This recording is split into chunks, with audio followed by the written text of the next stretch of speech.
Baiklah, hari ini kita akan menjelaskan terkait cairan kristaloid serta koloid, apa saja pengertiannya, kemudian jenis-jenis cairannya apa saja, dan digunakan untuk kondisi seperti apa.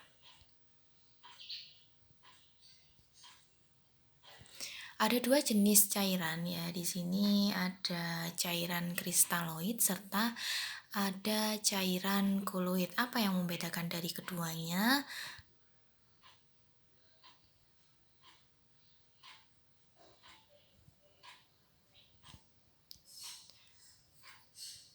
Menurut definisi, ada perbedaan dari keduanya, yaitu cairan kristaloid merupakan cairan yang mengandung air, elektrolit, serta berbagai jenis campuran yang lain. Sedangkan koloid, dia merupakan cairan yang memiliki berat molekul yang lebih tinggi daripada plasma, sehingga dia mampu bertahan di dalam intravaskuler dan jaringan-jaringan sel yang lain lebih lama daripada cairan kristaloid. Ada juga jenis cairan yang merupakan campuran dari keduanya.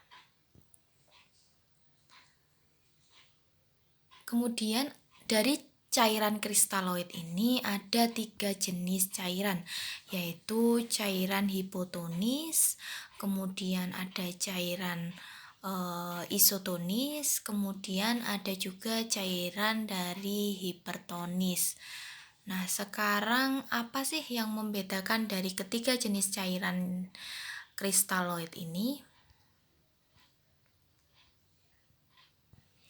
Yang pertama adalah cairan hipotonis. Sesuai namanya, hipo artinya lebih rendah ya. Jadi kurang terkonsentrasi dia karena memiliki kadar elektrolit yang lebih sedikit. Dan cairan ini biasanya didistribusikan ke ekstrasel dan intrasel.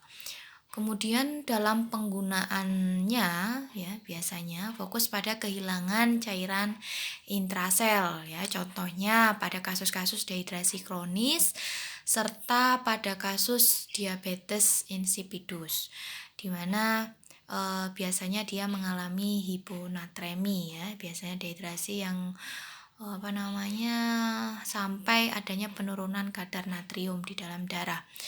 Dan cairan ini tidak cocok dan tidak efektif untuk resusitasi dalam kondisi kegawatan ya, sehingga sangat disarankan untuk tidak digunakan ya untuk kondisi resusitasi kegawatan. Contohnya adalah dextrose 5%. Selanjutnya adalah cairan isotonis. Sesuai dengan namanya, iso artinya sama, sehingga kadar elektrolitnya sama dengan elektrolit plasma, di mana konsentrasinya ini karena sama ya, jadi dia akan efektif dalam meningkatkan isi dari intravaskuler ya yang adekuat ya, dan biasanya cocok, merupakan pilihan utama untuk kondisi resusitasi atau kegawatan ya, karena memang dia memiliki waktu yang lebih pendek untuk resusitasi daripada cairan koloid. Contoh dalam cairan isotonis ini adalah Ringerata atau RL, kemudian ada NS 0,9% serta dextrose 5% dalam 1/4 NS. Selanjutnya adalah hipertonis ya. Cairan ini elektrolitnya lebih dari elektrolit plasma sehingga lebih terkonsentrasi ya, natrium hipertonis ya biasanya. Dia akan menarik dari cairan intrasel ke ekstrasel ya. Jadi karena hipertonis maka dia akan menarik cairannya dari intrasel ke ekstrasel ya, sehingga mengeluarkan cairan yang ada dari dalam menuju luar sel. Dan ini biasa cocok untuk kondisi-kondisi pasien dengan luka bakar. Karena dengan kondisi luka bakar ini terjadi edem perifer ya, yang bisa teratasi dengan cairan ini untuk mengurangi kebutuhan terhadap cairannya. Contoh dalam cairan hipertonis ini ada NaCl 3%, NaCl 5% ya. Ada dextrose 15 dalam setengah NS, kemudian ada dextrose 5% dalam NS ya. Atau dextrose 5% dalam RL. Nah, selanjutnya selain cairan kristaloid juga ada cairan koloid di mana dia terdiri dari koloid alami dan koloid sintetis. Koloid alami terdiri dari albumin ya. Nanti albumin ada beberapa jenis juga. Kemudian ada koloid sintetis, ada HES, dextran sama gelatin. Ini adalah contoh-contoh cairan yang ada di rumah sakit, biasanya bentuknya seperti ini ya, atau penampakannya seperti ini. Jadi ada dextran ya, kemudian albumin, gelatin sama HES ya. Dan ini biasanya sangat sangat terbatas untuk jumlahnya, yang ketersediaannya harus inden dulu kalau memang kondisi pasien dengan kondisi-kondisi kronis ya, atau akut dan lain sebagainya, atau yang membutuhkan kegawatan dengan di ICU, dia biasanya menggunakan beberapa jenis koloid ini. Harus pesan terlebih dahulu sehingga bisa digunakan untuk pasien.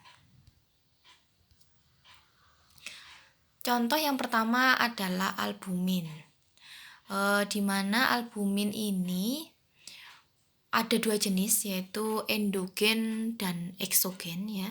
Jadi ada albumin endogen, di mana albumin endogen merupakan protein utama yang dihasilkan di hati dengan berat molekul antara 66.000 sampai 69.000, terdiri dari 584 asam amino. Dan albumin ini berperan sekitar 80% terhadap tekanan onkotik ya, dari tekanan onkotik plasma. Jadi apabila ada penurunan kadar albumin sebesar 50% dan akan menurunkan tekanan onkotik plasmanya sepertiganya ya. Jadi contoh yang kedua ada albumin eksogen, di mana dia ada dua jenis, yaitu human serum albumin, di mana yang berasal dari serum manusia. Kemudian ada juga yang dimurnikan purified protein fraction ya. Jadi ada dua jenis ini, tersedia dalam 5% maupun 25% dalam garam fisiologis. Dan albumin 25% ini bila diberikan intravaskuler akan meningkatkan isi intravaskuler mendekati 5 kali jumlah yang diberikan.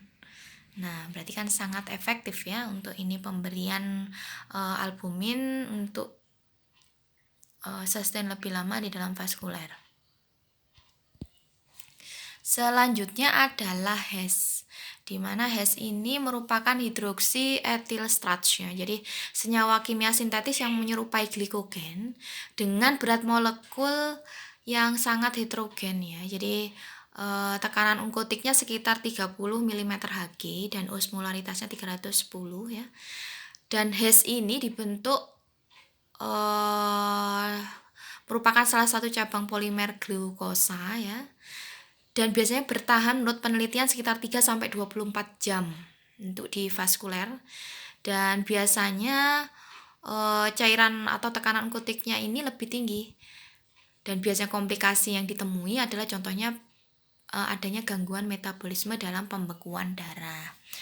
Sedangkan dextran ya, dextran ini cenderung dextran ini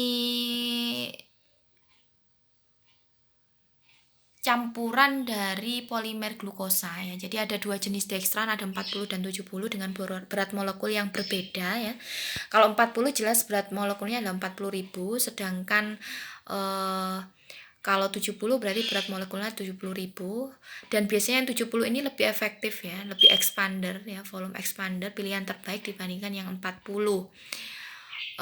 Komplikasi yang biasanya terjadi untuk dextran ini biasanya adalah ada gagal ginjal akut, kemudian ada reaksi anafilaksis karena reaksi alergi, serta gangguan pembekuan darah ya.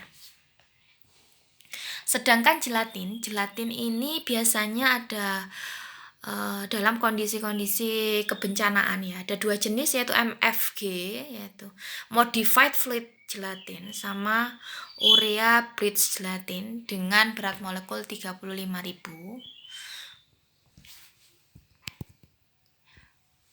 Komplikasi yang biasanya terjadi adalah respon anafilaksis.